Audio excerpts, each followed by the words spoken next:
vous avais parlé dans une précédente vidéo de l'hystérie dans l'histoire. Et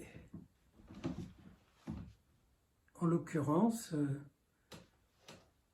je parlais de Zelensky et de sa manière de faire pression à la fois sur un mode corporel et très concret, disant, ben voilà,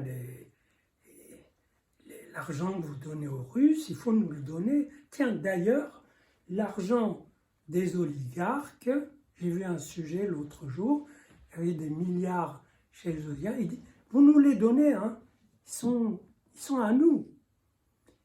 Et on se dit, et on voit la scène, vous imaginez la scène où un chef d'État qui dit, oui, l'argent que vous détenez au nom de tel et tel, ou de tel État, l'État russe, par exemple, vous nous le passez. Parce qu'il nous revient, c'est à nous, et on est en guerre, etc.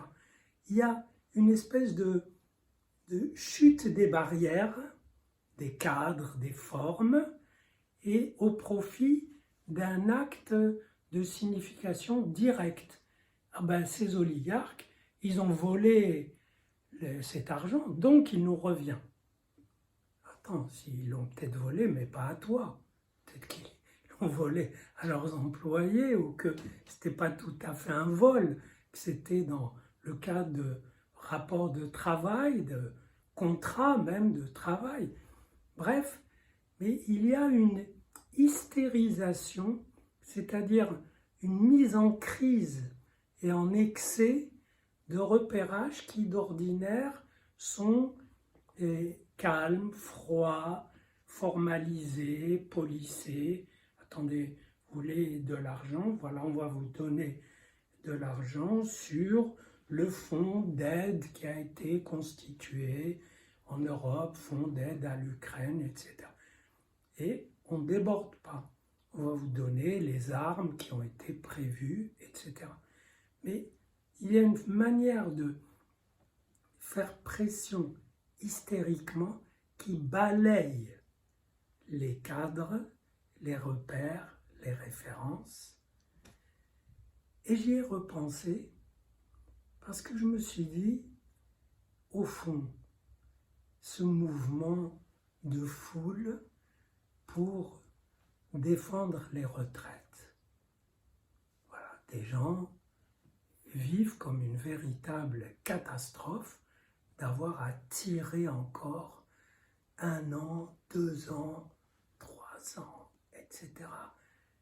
Quand on pense à des gens pour qui le travail n'apporte strictement rien d'autre que le salaire et la fatigue, on peut imaginer. Et je me suis dit, eh bien voilà, la question des retraites signifie qu'on doit travailler jusqu'à 64 ans avec toutes sortes de contraintes.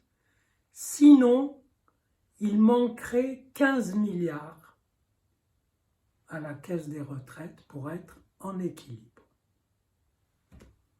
Et j'ai comparé le fait que Zelensky demande les milliards des oligarques ou les milliards pour des armes encore plus sophistiquées, etc., directement, je dirais face à face.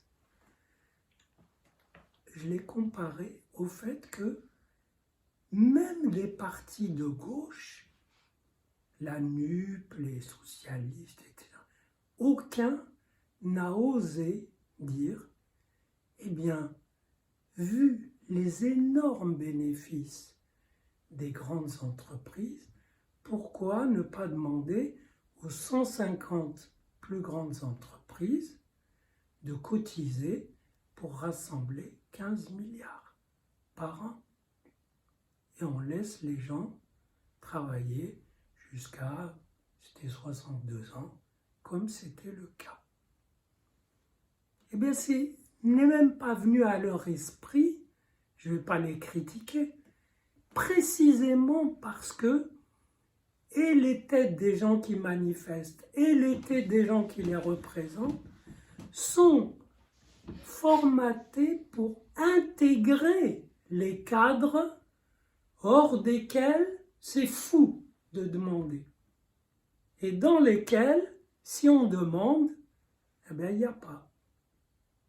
Si on dit, vous taxez les entreprises, etc., vous pensez bien, c'est pas possible, ça va entamer leur compétitivité, on va entrer dans un cycle d'arguments que, d'un autre côté, l'hystérie balaye d'un revers de main. Il y a de l'argent là, on le prend.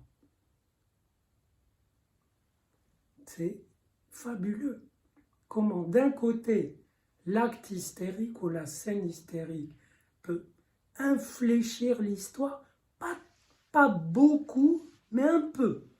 Parce que apparemment, Zelensky n'obtient pas tout ce qu'il demande. Il ne l'obtient pas à l'allure où il le demande.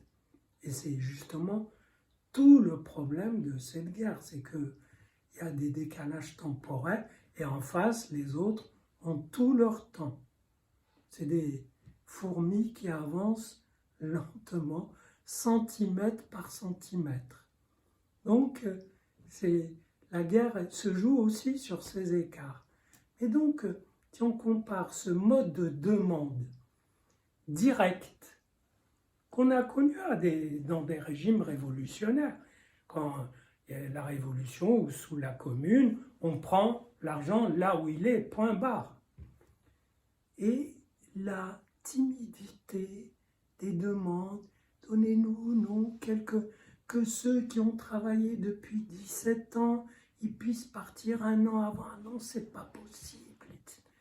Donc, le régime des demandes et des non-réponses dans le cadre établi, cadre qui est justement établi pour faire échouer ces demandes, pour les enliser, pour que ça ne soit pas entendu, eh bien, est impressionnant. Voilà en quel sens il peut y avoir un certain manque d'hystérie dans le régime des demandes convenables.